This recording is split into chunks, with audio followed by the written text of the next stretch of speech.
I'm Caleb Giddings with Taurus USA, and today we're going to take a look at 2 methods to boresight your Taurus Expedition rifle. Now, why would we boresight a rifle? Well, I don't know about you, but ammo is expensive and I don't like wasting it. And there's nothing that irritates me more than going out and trying to zero a rifle or a handgun or something like that and spending more time and ammo than I need to do to actually get a good zero dialed in. So we want to boresight a rifle so that when we actually go out to crack live rounds at paper, we're at least on paper for our first group, and we can have an idea of where to start to actually zero the rifle. The first boresighting technique that we'll talk about is one that your grandfather and your dad and people have been using for generations to get these rifles on paper, and it's really, really simple. What I'm going to do is the first part is I'm just going to pull the bolt out of the gun. Why would we pull the bolt out of the gun? Well, so I can see down the barrel. Why would we see down the barrel? Because that's where the bore is.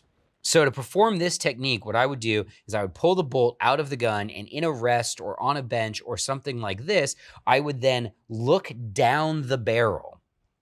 And I'm going to look down the barrel and I'm going to align the center of kind of the hole that I see through with my eye with the center of my target. You know, like that James Bond shot where you see through the rifling of the gun. That's kind of what it's going to look like, is I'm going to have this centered up on the center mass of whatever it is that I'm aiming at. Then I'm going to make sure without moving the rifle. This is the key part, and this is where something like this Real Avid gun vise comes in very, very handy for boresighting, is I don't want to move the rifle, because once I have the rifle locked in, looking through the bore on the center of the target, I'm going to dial my optic so that the crosshairs land on the center of the target. So again, I'm looking through this, I get that lined up, I isolate the rifle, I lock it down, whether it's in a vise or on a bag or something, and then I go and I look through my optic and I dial my optic so that it's lined up on the exact same spot that I was looking at through the actual barrel. That is a very old school method of boresighting. It's been used for years and years and years. It's basically been used for as long as we've been putting magnified optics on bolt action rifles, and it works pretty good to get you at least on paper at 25 meters. But then the problem is you probably will need to shoot a confirmation group at 25 just to know that you're sort of in the ballpark. And that is maybe more rounds than I want to spend, right? So what you can do instead of a traditional boresight zero is use a tool like the Real Avid laser boresighter.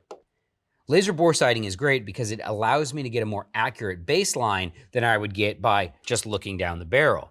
But because the bolt's in the gun and we want to make sure that we're being safe, we're going to go ahead and insert this chamber flag in here while we do the boresighting process. Now I'm going to drop the rifle down a little bit so that it's more level. And we're going to go from here. With the Real Avid boresighting tool, I can actually just attach it to the front of the rifle's muzzle. So with the Taurus Expedition, instead of having to shoot a laser through the barrel like you used to with traditional old school boresighting methods, you can just use the magnet in the end of the Real Avid tool and roughly line it up so it's concentric with the end of the Expedition's barrel. Now, to use the Real Avid tool, you're going to want to set this reflective card out at 25 yards.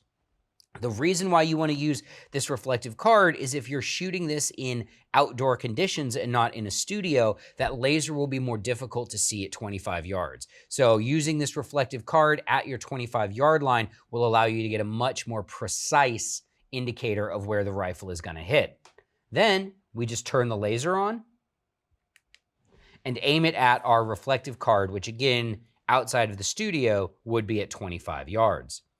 This is the easy part. Once we do that, we once again want to isolate the rifle in the bench, right? So we want to use a tool like this to isolate the Taurus Expedition, make sure that it is not moving around, and then we can go ahead and dial our optic so that the center of the crosshairs matches up to where the dot is on the card. So if the dot's right here in the center of the card, we're going to dial the crosshairs right to that location. If the dot isn't centered, we're still going to dial the crosshairs to the dot because we're not worried about where the card actually is in space. We're worried about making sure that the bore and the optic are pointing at the same area.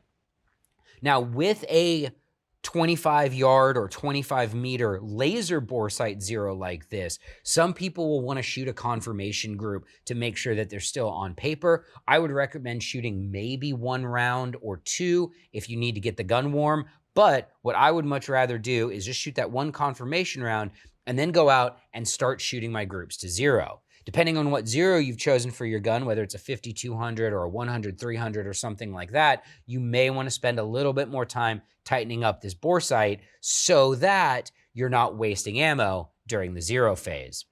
Zeroing is critically important with a rifle like the Taurus Expedition. Its sub-MOA accuracy, thanks to the cold hammer forged barrel, mean that if you dial a really good 0 on this gun, you're going to hit what you're aiming at in the field.